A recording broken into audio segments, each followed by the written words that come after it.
Nosso Senhor e Salvador Jesus Cristo, nós reunimos essa noite para refletirmos sobre o que Deus tem para nós na medida em que faz de nós discípulos de Jesus.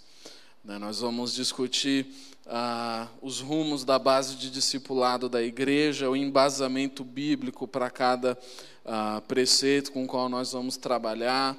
E antes, é claro, de nós passarmos para essa parte, vamos fazer uma breve oração, pedindo a misericórdia de Deus. Senhor Deus, o Senhor sabe que eu sou pecador, o Senhor sabe o quanto, Deus, o quanto eu sou pecador, Deus.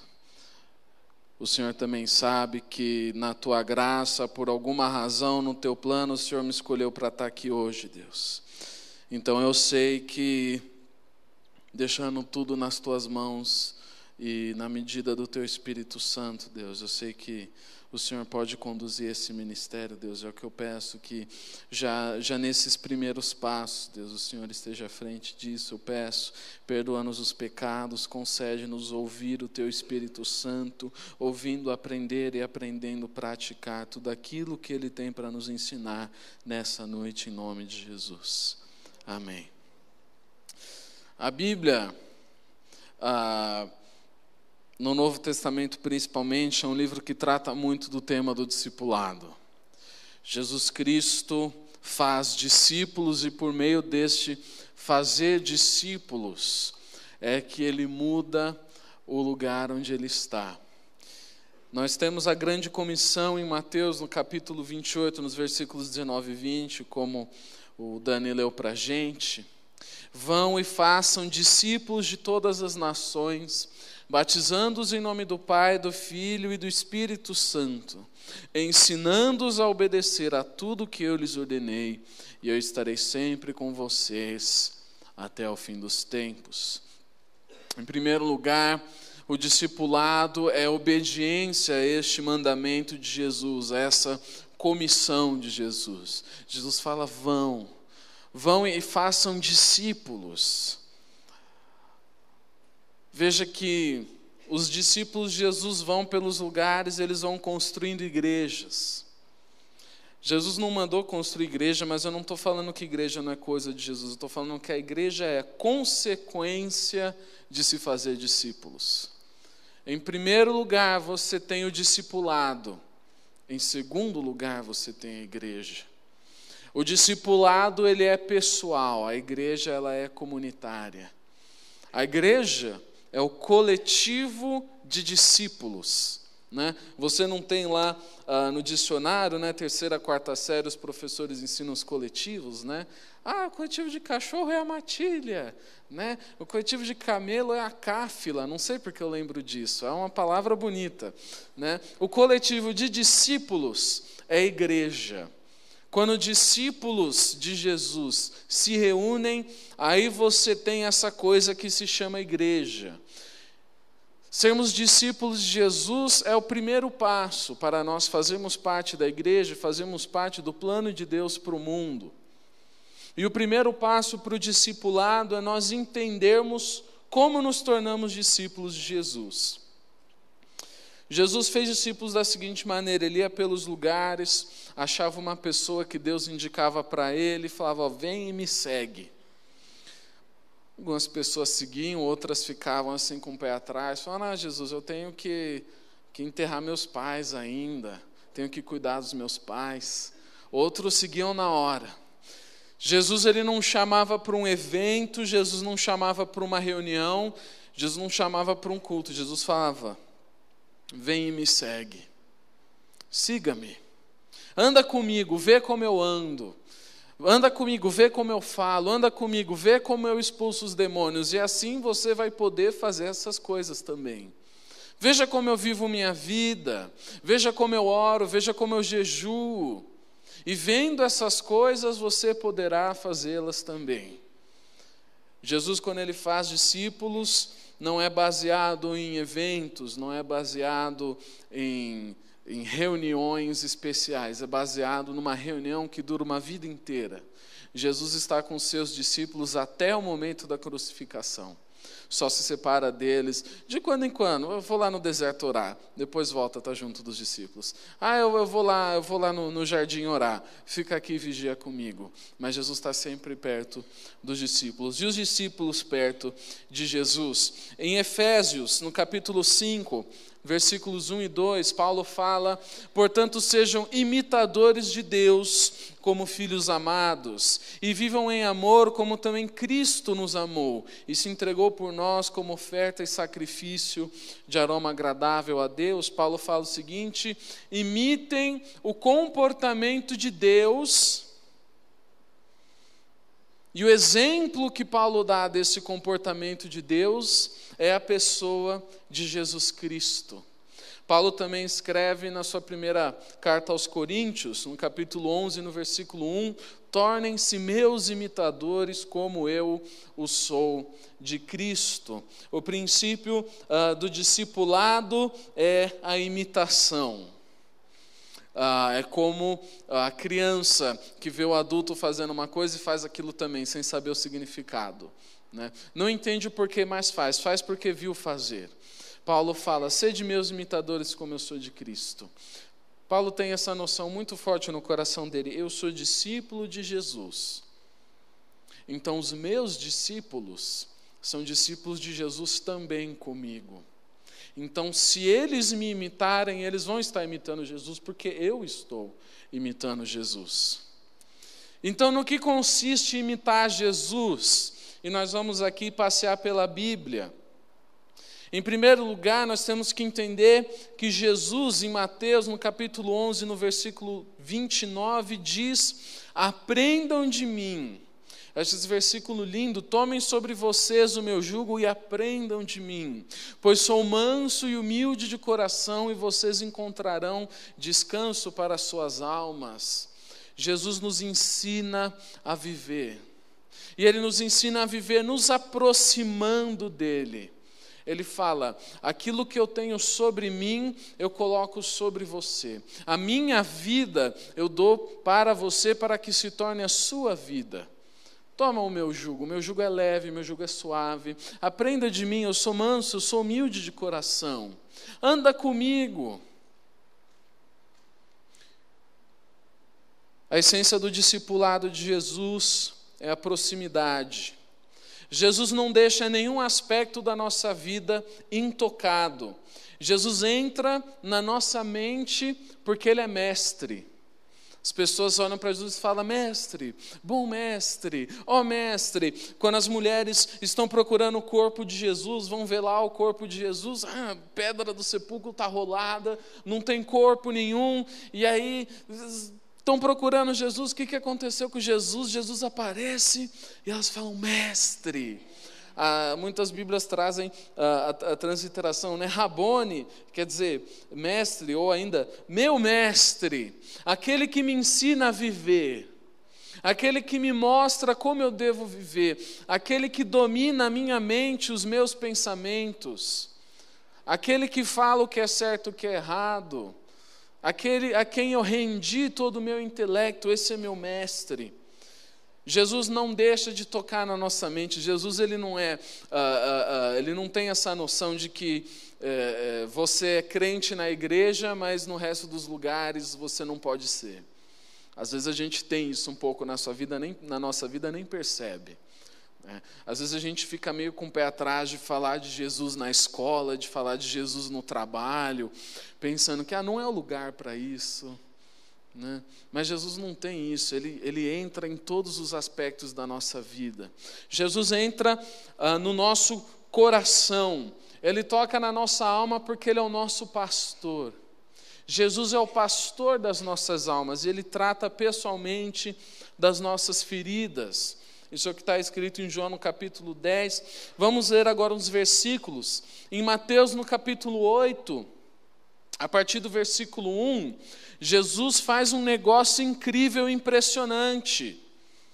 Quando Ele desceu do monte, grandes multidões o seguiam. Um leproso, aproximando-se, adorou de joelhos e disse: Senhor, se quiseres, podes purificar-me. Jesus estendeu a mão, tocou nele e disse: quero, seja purificado. Imediatamente ele foi purificado da lepra. Que coisa incrível que Jesus fez, né? Esse texto ele é tratado com muitas ênfases. A primeira é que Jesus faz milagres, isso é fato. A segunda é que Jesus quer a nossa cura, Ele gosta de fazer milagres, gosta de mostrar o poder de Deus. Isso também é verdade. Mas hoje, vamos pensar no seguinte: Jesus, Ele toca no nosso corpo. Jesus tocou em um leproso. Você sabe o que é tocar em um leproso? Não foram muitas vezes na minha vida nas quais o Espírito me direcionou a orar pessoalmente, evangelizar, tocar um mendigo, um morador de rua. Mas foi difícil para mim. É um toque que não é muito fácil. Jesus tocou um leproso, um cara com aquela doença tão absurda que o leproso ele tinha que morar fora da cidade, num lugar que ele era largado para morrer. E ele toca. Jesus, quando ele faz discípulos com proximidade. Fala, vem para perto, me segue. Jesus nos toca. Jesus não tem nojinho do nosso pecado. Jesus não tem nojinho da nossa doença, Jesus nos toca no corpo. Ele não deixa nenhum aspecto da nossa vida intocado. Mesmo na nossa corporalidade, mesmo no nosso pecado, na nossa natureza carnal, Ele encosta, Ele fala, você está leproso, você está nojento, você está aí com as partes do seu corpo caindo no chão por causa dessa doença horrorosa. Não tem problema, eu vou tocar em você, você vai ser curado. Quando a gente canta, né, és Deus de perto e não de longe, vamos ter umas imagens mais fortes disso. De Jesus colocando a mão em um leproso e falando, eu quero te curar, eu quero. Jesus toca no nosso corpo. Jesus entra na nossa casa. É o que ele faz em Lucas, no capítulo 19, no versículo 5. Quando Jesus chegou àquele lugar, olhou para cima, para aquela árvore e disse, Zaqueu, desça depressa, quero ficar em sua casa hoje. Que coisa linda para Jesus falar para alguém, eu quero ficar na sua casa. Jesus, quando ele faz discípulos, ele não deixa nenhum aspecto da vida daquela pessoa do mesmo jeito. Jesus, ele muda tudo. Muda a mente, muda o coração, muda o corpo, ele muda a casa. Que mais Jesus faz? Em Mateus, no capítulo 9, versículo 10, Jesus, ele come junto, ele entra na casa e come. Olha que coisa maravilhosa. Estando Jesus em casa, foram comer com ele e seus discípulos, muitos publicanos e pecadores. Essa casa aí, alguns intérpretes dizem que é casa de Mateus, outros dizem que é a casa de Jesus. Imagina você entrar na casa de Jesus. Jesus fala, vem aqui para a minha casa, vem comer comigo, olha que coisa gloriosa. Jesus, ele faz discípulos chamando para perto. Os discípulos de Jesus não são para longe, viu? Jesus fala, vão, quando ele está indo para o céu. Mas antes disso, é tudo perto. Jesus faz tudo junto dos discípulos. Além de comer junto, em Mateus, no capítulo 26, no versículo 38, Jesus ora junto. A minha alma, disse Jesus, está profundamente triste, numa tristeza mortal. Fiquem aqui e vigiem comigo. Jesus pede, vamos orar junto agora? Vamos ter um momento junto de orar a Deus por causa da minha dor? Em Mateus 26, 30, outro texto muito engraçadinho, Jesus canta com os discípulos. Depois de terem cantado um hino, saíram para o Monte das Oliveiras. Isso aí é depois da ceia, da última ceia de Jesus com seus discípulos. Eles cantam um hino juntos. Eu acho isso sensacional. Jesus cantando sobre Ele mesmo, né? Falando, oh, Deus é muito bom. Cantando sobre si. Deus é bom demais. Não sei como eram os hinos naquela época, né? Não eram os que a gente tem agora, né? Está cantando junto. Que necessidade que Jesus tinha de cantar para ele mesmo. Mas ele cantou para estar junto dos discípulos. Jesus também chora junto daqueles que choram, né? Tem gente que fala que esse é o menor versículo da Bíblia. Não sei se esse é o menor, mas esse é um dos mais cortantes, né? João 11:35 fala que Jesus chorou. Não fala mais nada, né? Quanto à morte de Lázaro. Ele olha para a tristeza das pessoas e ele chora. Ele chora junto. Jesus, ele toca na sua mente, no seu coração, no seu corpo, na sua casa, nos seus hábitos, nos seus hobbies, no seu entretenimento, na sua tristeza, na sua dor. Jesus não deixa nada na sua vida do mesmo jeito. A vivência de Jesus com seus discípulos é de uma proximidade tão íntima,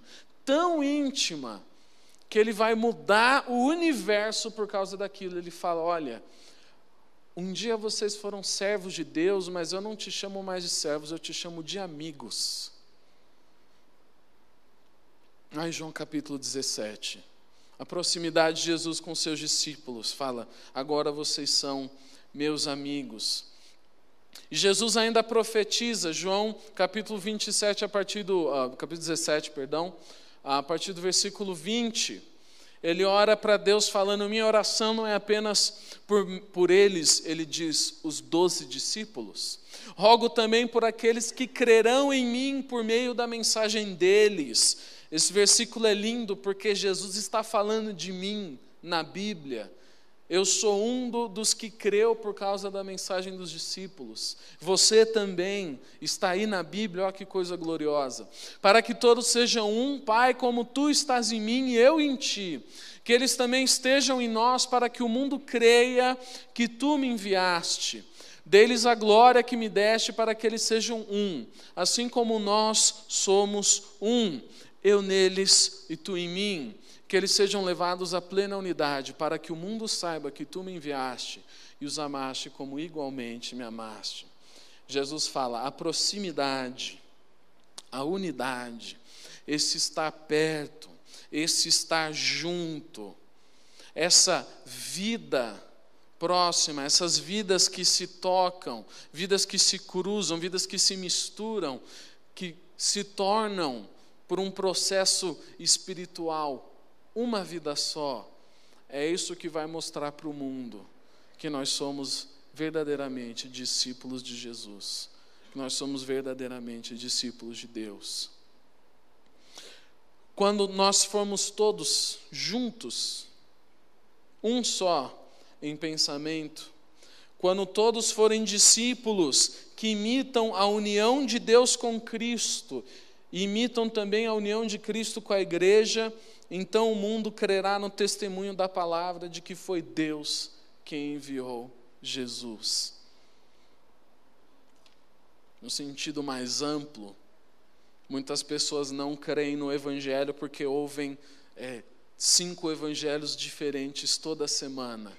E aí pensam, qual deles deve estar certo?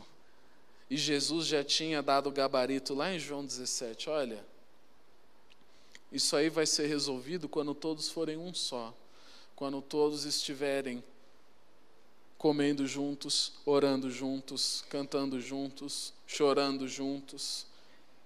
Quando a mente for uma só, quando o coração for um só, então as pessoas vão crer, que é também o que está escrito em Atos no capítulo 2. Jesus, aquele a qual nós imitamos, foi um exemplo de discípulo também. Jesus se submeteu à autoridade de João Batista, sendo batizado por ele no Rio Jordão. O batismo ele é um ritual que vai presumir a autoridade de um sobre o outro, né? Um batiza o outro. Jesus se coloca debaixo de João Batista, em primeiro lugar para cumprir a lei e em segundo lugar para nos dar o exemplo.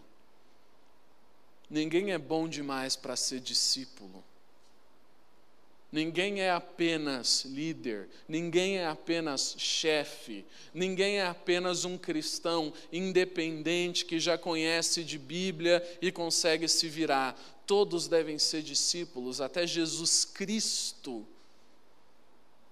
se submete ao batismo de João. Por onde passava, Jesus fez discípulos. Ele não tinha só 12 discípulos, os 12 discípulos eram simbólicos das tribos de Israel, né? A realidade espiritual das 12 tribos é transferida para os 12 discípulos. Além desse, Jesus tinha muitos outros seguidores, muitos outros imitadores. Jesus também tinha discípulas muito íntimas dele, né? Mais relevante, geralmente indicada como sendo Maria Madalena, mas também Maria, irmã de Marta. E quanto a esses discípulos, ele falou uma coisa sensacional, que está no Evangelho de João, no capítulo 14, no versículo 12. E ele fala assim, por nós, hein? Tem momentos, João ele é sensacional, porque Jesus ele para falar de nós. Nos outros livros a gente aparece menos, né? Aqueles que ainda vão crer, os discípulos dos discípulos, né? A gente aparece menos. Mas em João a gente está mais em evidência. E eu gosto de usar esses textos para a gente não se isentar da responsabilidade, né? Não falar, não, isso aqui não é comigo, é com você sim. Se você crê em Jesus, é com você. Jesus fala, digo-lhes a verdade, aquele que crê em mim fará também as coisas que tenho realizado. Que coisas são essas? Os cegos verem, os mancos andarem, os mudos falarem, os mortos ressuscitarem, esse tipo de milagre, expulsar demônios, ter autoridade espiritual. Jesus fala também, fará coisas ainda maiores do que estas, porque eu estou indo para o Pai.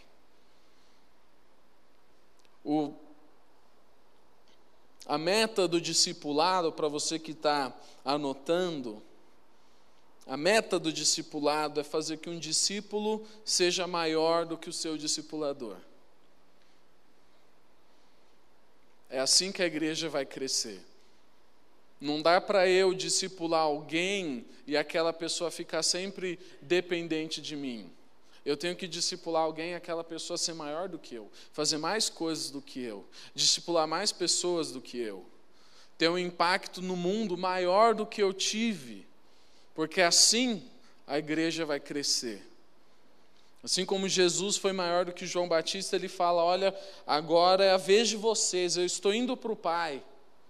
Vocês poderão fazer coisas maiores do que estas. Veja, eu fiz alguns discípulos por onde eu passei, mas vocês são muitos, vocês podem fazer mais discípulos.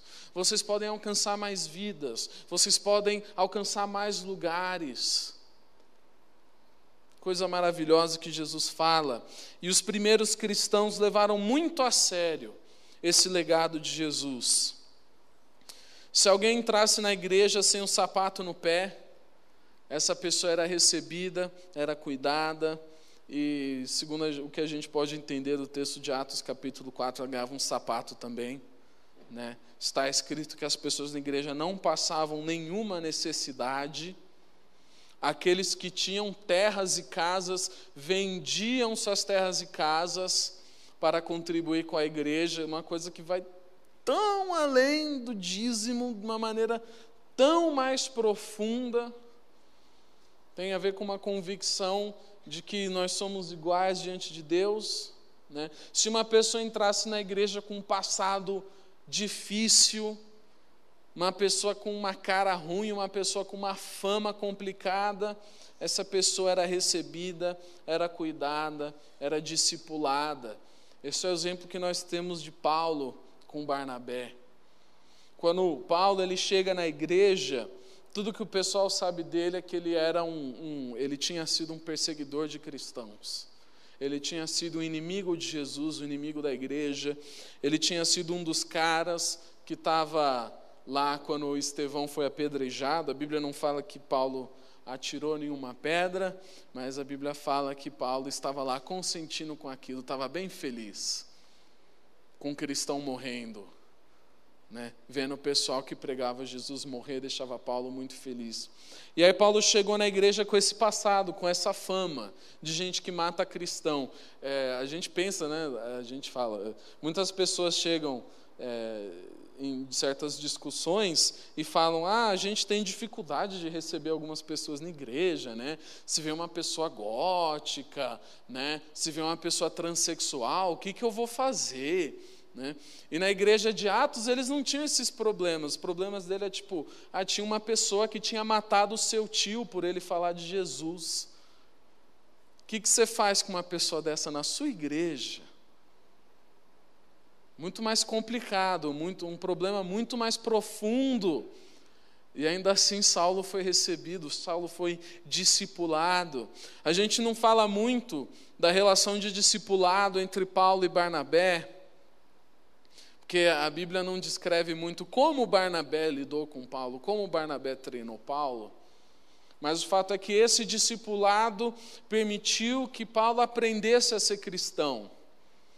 Porque se converter é uma coisa, entregar a sua vida a Jesus e ser salvo é uma coisa, aprender a ser cristão é outra.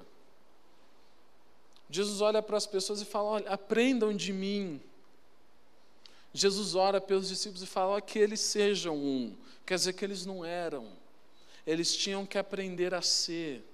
Eles tinham que aprender com Jesus como viver sua vida. Só a salvação, a mediocridade espiritual, você, entreguei minha vida a Jesus, estou salvo, vou para o céu, está tudo bem, sem se preocupar com o reino de Deus na terra, né? Sem se preocupar com a propagação do Evangelho, sem se preocupar com a fama que Deus tem por meio da sua vida. Viver assim é possível, também é uma coisa muito ruim. O fato é que quando Paulo entra na igreja, as pessoas ficam com o pé atrás e falam, olha, eu não sei não, hein? Esse cara pode ser um espião dos judeus. Esse cara aqui pode estar entrando no nosso meio para nos destruir. E aí Barnabé fala, não, eu assumo essa bronca. Eu vou cuidar de Paulo. Eu vou andar com ele, vou comer com ele, vou orar com ele, vou jejuar com ele. Eu vou rir com ele, eu vou chorar com ele, até Paulo entender o que é ser um cristão. Barnabé não era, no entanto, apenas amigo de Paulo. Discipulado não é somente um relacionamento de amizade. Ele é um relacionamento intencional. Barnabé escolhe Paulo e fala, Paulo, eu vou te mostrar a minha vida. Assim como Jesus abriu a casa para os publicanos e os pecadores comerem com ele, Barnabé abre a casa dele para Paulo. E fala, entra aqui na minha casa. A gente tem aquela música, né, que fala do Zaqueu falando para Jesus, entra na minha casa. Jesus falou, eu entro na sua casa, né? E é o discipulador que toma aqui as rédeas da situação. Ele tem duas opções de falar. Ele pode falar, eu vou na sua casa, ou ele pode falar, vem você na minha. Ele fala, eu vou te mostrar, por meio do convívio, por meio da vida, como é ser um cristão. E por meio desses relacionamentos que as pessoas estavam tendo, o cristianismo começou a se espalhar muito. As pessoas começaram a acreditar em Jesus porque viam que esse negócio de ser cristão era muito bom. E aí começaram as igrejas nas casas, como a gente lê em Atos, no capítulo 2, no versículo 46, Todos os dias, os cristãos e os apóstolos continuavam a reunir-se no pátio do templo, partiam o pão em suas casas e juntos participavam das refeições, com alegria e sinceridade de coração. Aí você tem pessoas tendo uma igreja que funciona em dois lugares, no templo e nas casas. E é assim que o discipulado funciona. Jesus ia para o monte, Jesus ia para a sinagoga, Jesus falava com as multidões, mas também Jesus ia nas casas. Jesus ia para os jantares, Jesus ia para as refeições, Jesus conversava um a um, acompanhava a vida. É isso que Jesus fazia e mostrava a sua própria índole. Em 1 Coríntios, no capítulo 16, no versículo 19, nós lemos sobre a igreja que se reunia na casa de Priscila e Áquila. Esse casal aí muito influente no começo do cristianismo, né? Foi o pessoal aí que ajudou Apolo. Eles tinham uma igreja que funcionava na casa deles. Isso acontece por várias razões. Uma delas é a perseguição e a outra delas é porque simplesmente a casa é um ótimo lugar para você ter a igreja.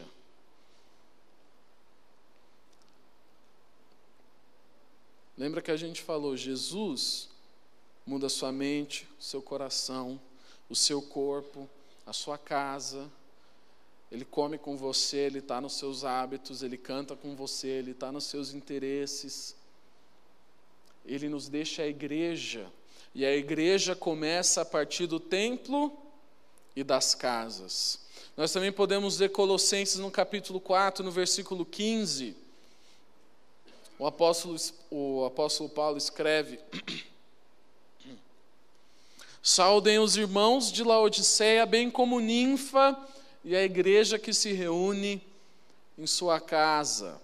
Isso aqui são só algumas referências bíblicas para a gente ter uma perspectiva apurada de que igreja e casa não é incompatível. Na verdade, é o melhor casamento que existe no mundo.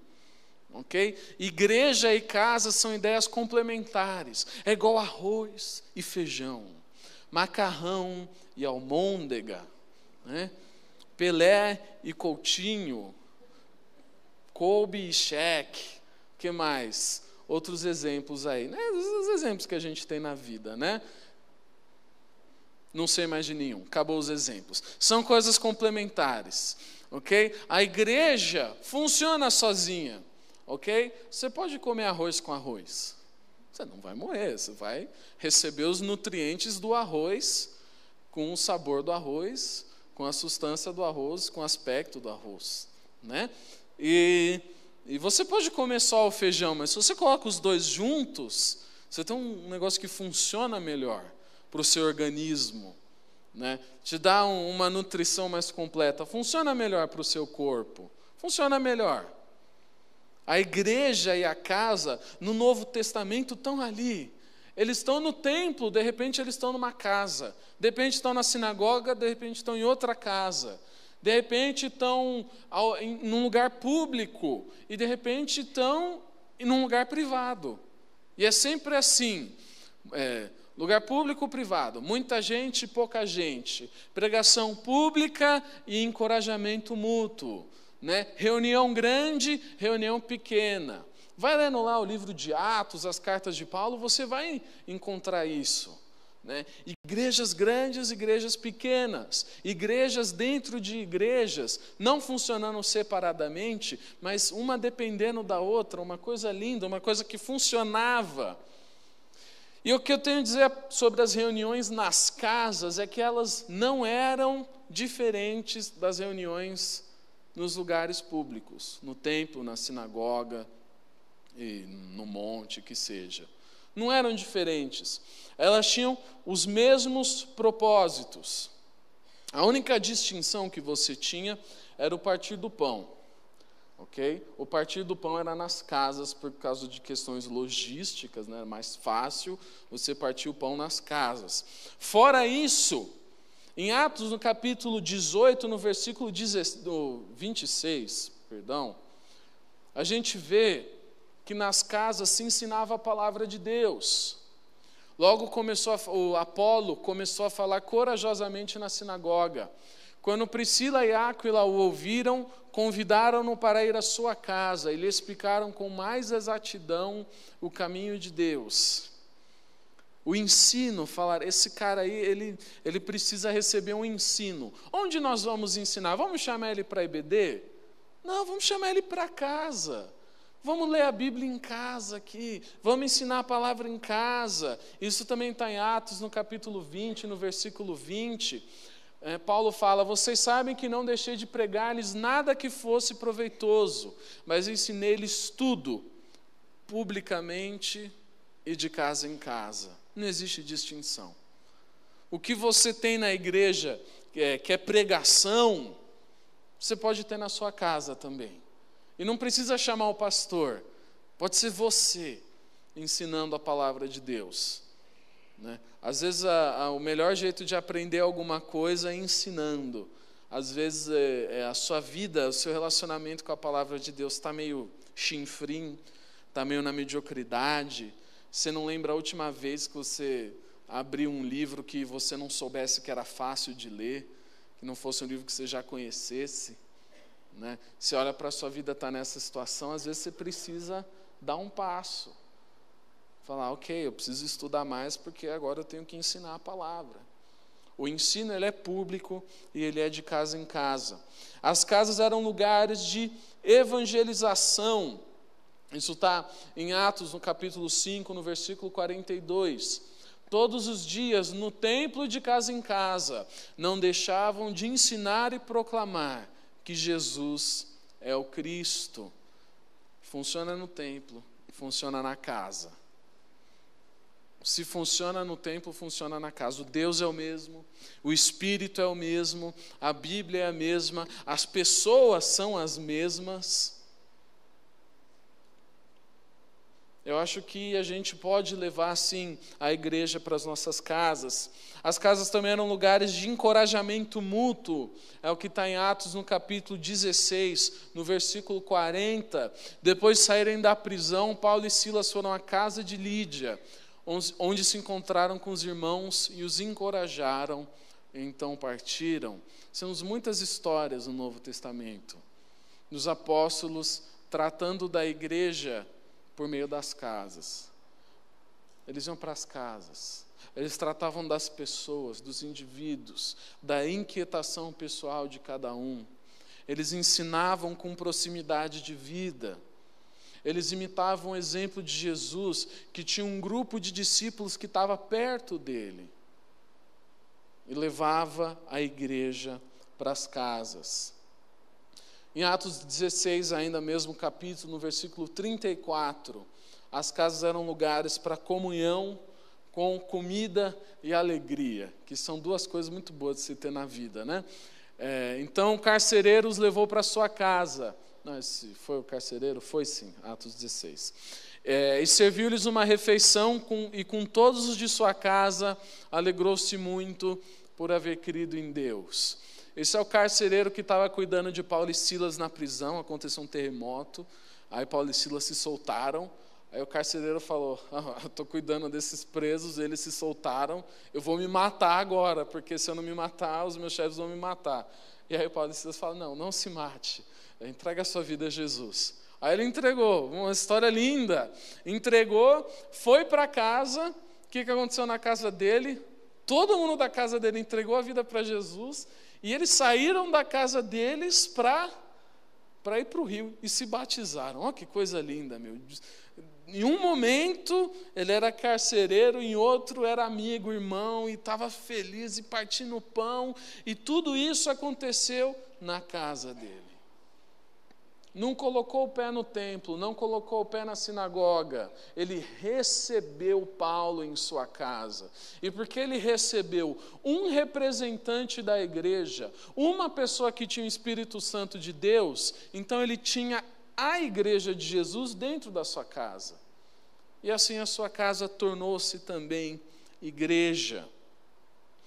Existem coisas também que na nossa experiência cristã fazem mais sentido a gente fazer nas casas. E que são coisas que a gente precisa enfatizar. A primeira é o partir do pão, como nós já observamos. A segunda é a visitação aos enfermos. As pessoas que não conseguem vir para a igreja por qualquer razão, deixam de ser igreja, deixam de viver em igreja. Aqueles que não vêm até a igreja, um cristão com uma visão de discipulado, uma visão de proximidade espiritual, leva a igreja até aquela pessoa. A nossa base de discipulado, a primeira coisa que nós vamos trabalhar serão os pequenos grupos. Existem muitas coisas para fazer, mas a primeira coisa que a gente vai trabalhar são os pequenos grupos, grupos familiares, grupos multiplicadores, grupos de interesse, enfim, grupos nas casas. A gente começa por aí por causa da riqueza de exemplos que nós temos no Novo Testamento, de reuniões nas casas, perdão, irmãos. Procurar a Benalete hoje, não achei. E quando a gente pensa numa reunião de pequeno grupo, talvez a gente tenha muitos conceitos sobre ela. Talvez a gente pense muitas coisas sobre as reuniões de pequenos grupos, como elas funcionam. Mas eu tenho uma coisa para falar sobre elas. Eu vou fazer um suspense agora, tá bom? Eu tenho uma coisa a falar sobre as reuniões de pequeno grupo.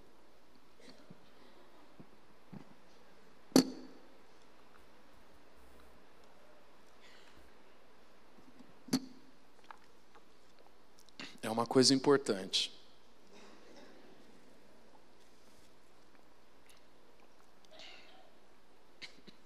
Uma coisa sem a qual não dá para fazer um pequeno grupo.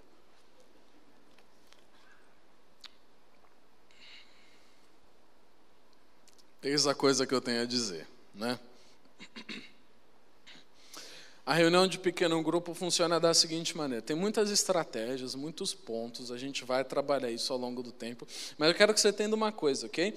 A reunião do pequeno grupo funciona da seguinte maneira. Você pega a igreja e você leva para a sua casa. E é isso. É a igreja dentro das casas. Ah, mas se for a casa de uma pessoa que não é crente, tudo bem. Você é a igreja. Você é um embaixador do reino de Deus, você é uma pessoa que tem o Espírito Santo de Deus, você entrou num lugar, colocou o nome de Deus. Se aquelas pessoas estão dispostas a ouvir, é a igreja. Onde estão 2 ou 3 reunidos em meu nome, eu ali estarei com eles. É o que Jesus fala. Você pega a igreja e leva para as casas. Pega o que da igreja? Tudo da igreja. A palavra, o louvor, a comunhão, o evangelismo, as ações na comunidade. Você pega tudo isso que a gente faz em igreja e leva para a sua casa. A oração pelos enfermos, aqui a gente ora pelos enfermos em igreja, você leva isso para a sua casa. Meditação sobre a palavra de Deus, leva isso para a sua casa. O que é da igreja, você leva para a sua casa. Porque a igreja tem 2 lugares. O primeiro lugar é o templo, o segundo lugar é a casa. Ela pertence nesses 2 lugares. É o lugar de origem da igreja. É o lugar de direito da igreja. O templo e a casa. Não é o templo ou a casa. Não é só o templo, não é só a casa. É o templo e a casa. Jesus, em Marcos, no capítulo 2, nos versículos 3 e 4... nós temos uma história sobre a pregação que ele faz em Cafarnaum. Vamos ler a partir do versículo 1, tá bom? Tendo Jesus entrado novamente em Cafarnaum, o povo ouviu falar que ele estava em casa. Ó, Jesus está em casa. Vamos na casa de Jesus. Então muita gente se reuniu ali, de forma que não havia lugar nem junto à porta, e ele lhes pregava a palavra. Não dava nem para entrar, nem para sair. Ai daquele que estava ouvindo Jesus e tinha vontade de ir ao banheiro. Vieram alguns homens trazendo-lhe um paralítico, carregado por 4 deles. Não podendo levá-lo até Jesus por causa da multidão, removeram parte da cobertura do lugar onde Jesus estava e pela abertura no teto baixaram a maca em que estava deitado o paralítico. Esse texto, eu gosto de trabalhar com essa figura porque suscita a nossa imaginação. A gente fica imaginando o pessoal pegando um cara paralítico assim, jogando ele pelo telhado, joga ele para cima, os outros pegam, depois abre um buraco no telhado. Doido demais. E eles conseguiram fazer isso, ainda que Jesus estivesse numa casa. Porque Jesus ele não era popstar, ele não era pregador que tem cachê altíssimo e que só visita igreja com mais de 2.000 membros. Jesus ele não estava nem aí para isso, ele pregava na casa dele. Se naquela época tivesse sofá, né? Jesus lá sentado no sofá, pregando a palavra, e estava cheio de gente, Jesus pregando. Porque ele tinha convicção de que se algo é cristão publicamente, também é cristão dentro de casa. Se cabe fazê-lo no templo, cabe fazê-lo em casa. Também nós temos o exemplo da pregação de Paulo em Troade, em Atos no capítulo 20, a partir do versículo 7. Não vai dar para ler o texto inteiro porque ele é grande, mas eu gosto desse versículo. No primeiro dia da semana, reunimos-nos para partir o pão. Eles partiam o pão onde? Nas casas. Não se partia o pão no templo, isso não dava para fazer. Pesadelo logístico, né? E Paulo falou ao povo, para quem estava lá naquela casa, era um casão.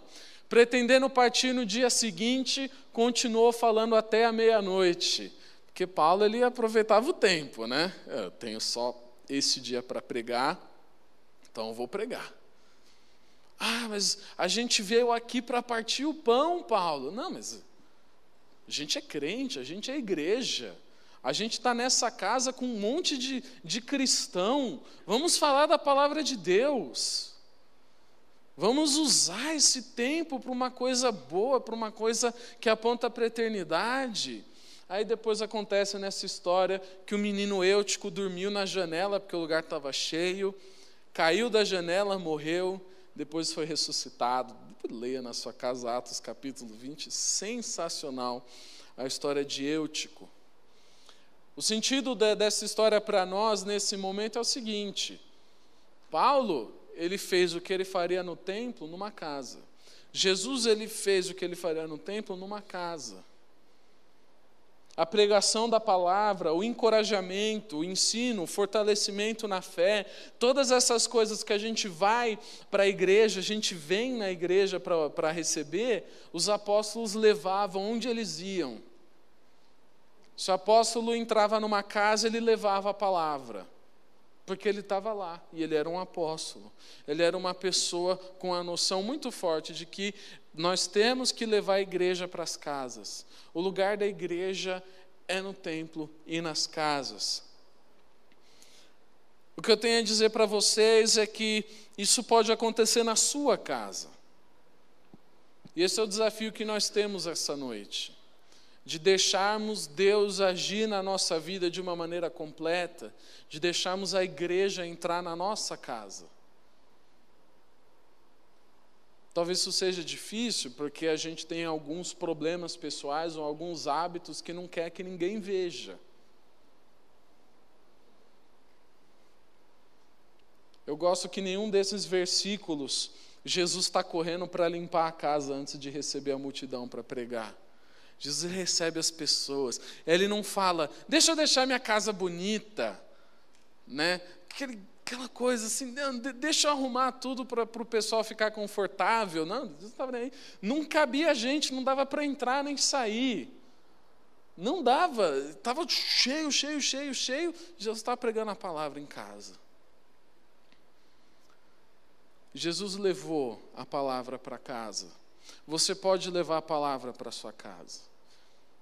Levar as curas como a cura de Eutico, o poder da cura, o poder da oração.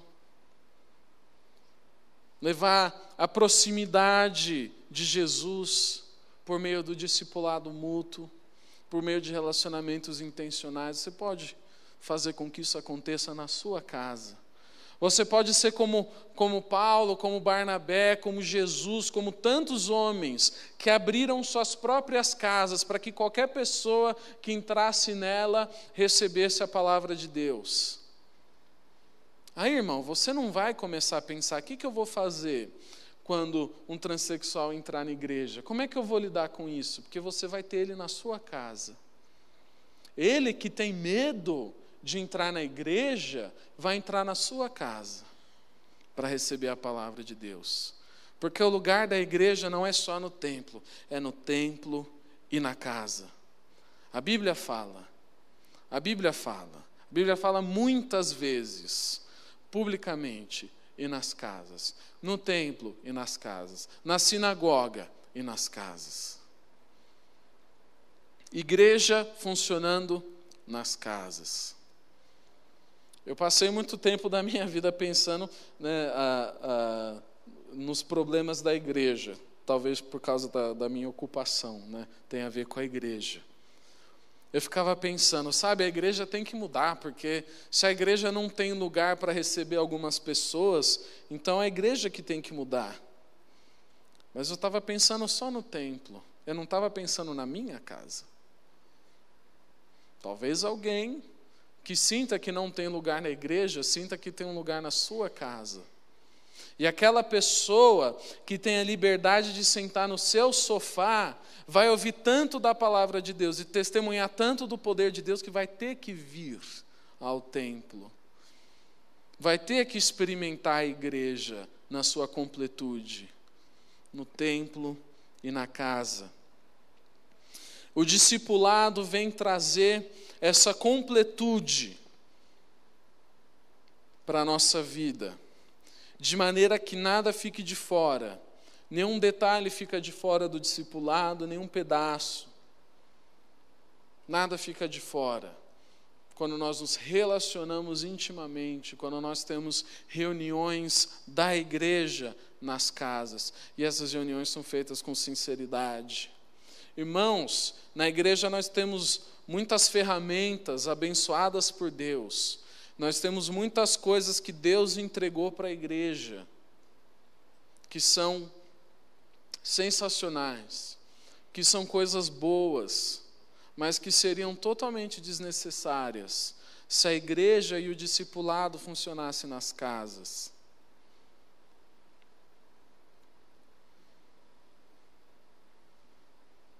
A gente tem as instituições da vigília, por exemplo, na igreja, né? Se as pessoas levassem isso para suas próprias casas, né, quão mais fácil, quão mais leve seria. Fala, vamos fazer uma vigília aqui na minha casa? Uma vigília na casa é muito mais leve, é muito mais tranquila, a pessoa pode ficar a hora que quiser, ela dorme lá, né? Vamos orar até 3 horas da manhã? Sabe, uma ideia assim, vamos, então beleza, vem aqui, vamos orar. Leva a igreja para sua casa, tudo que tem na igreja. O discipulado, ele não é nada além de você ter Jesus perto de você, o seu irmão perto de você, a igreja perto de você, dentro de você, na sua vida. E o maior exemplo que a gente tem disso é a casa.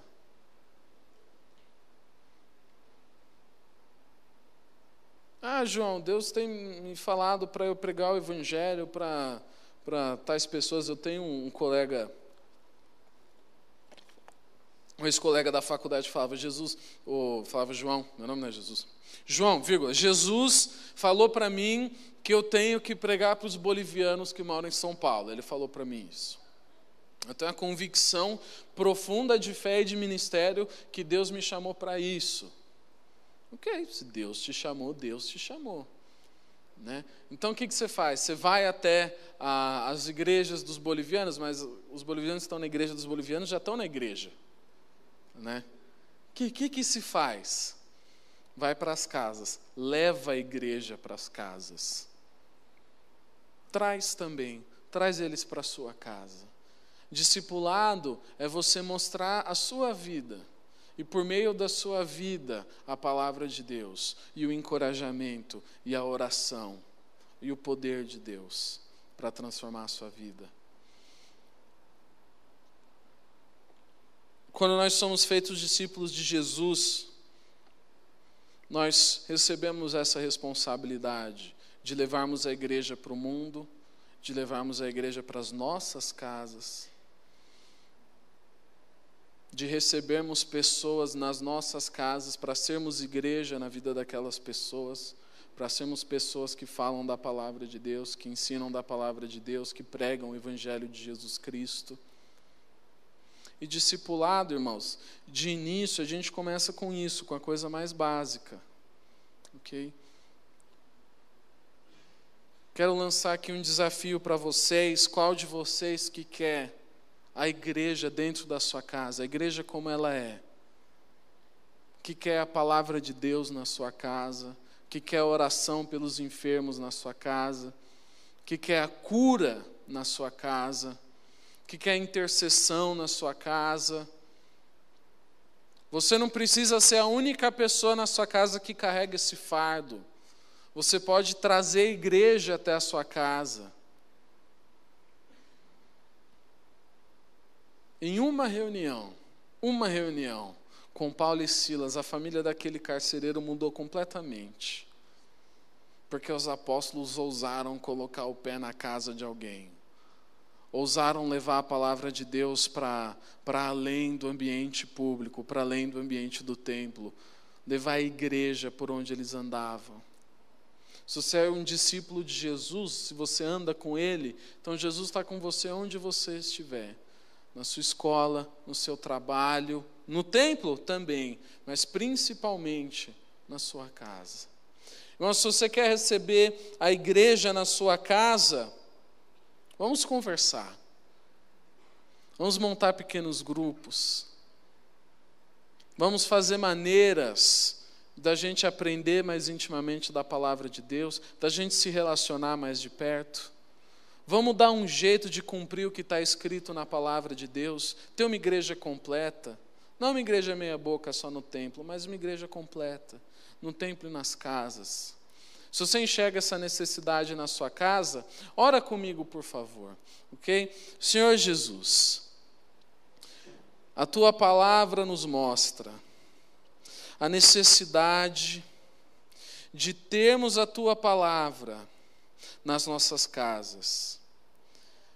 Deus, não basta que eu tenha a palavra no meu coração, se ela não está naquilo que eu penso, naquilo que eu vivo e naquilo que eu faço.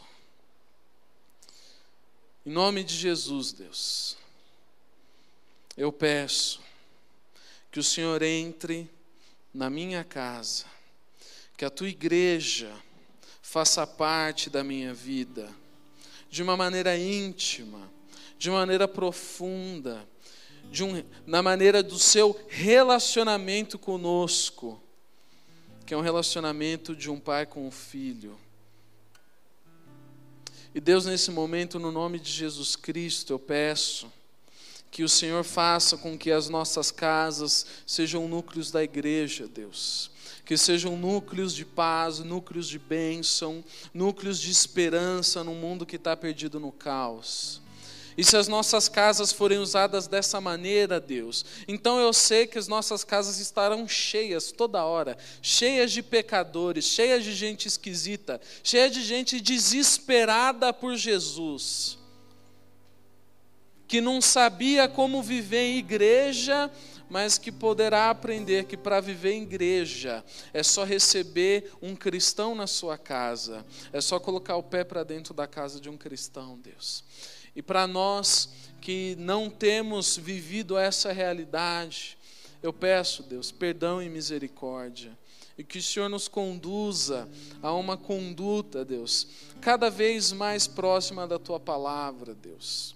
Uma conduta de quem não tem medo de falar da palavra de Deus. Conduta de quem não tem medo de orar, não tem medo de interceder.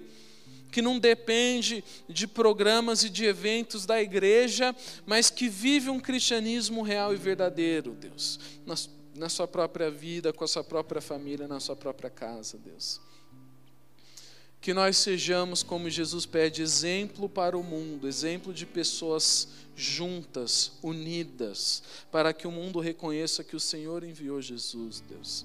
Eu peço, Deus, eu peço, entra na nossa casa, mas eu peço isso aceitando, Deus, sabendo, e meus irmãos aqui comigo também, entendendo que isso envolve a responsabilidade, Deus, de abrir a nossa casa para o Senhor mexer nela, para o Senhor entrar nela e mudar o que tem que ser mudado e fazer o que tem que ser feito, Deus.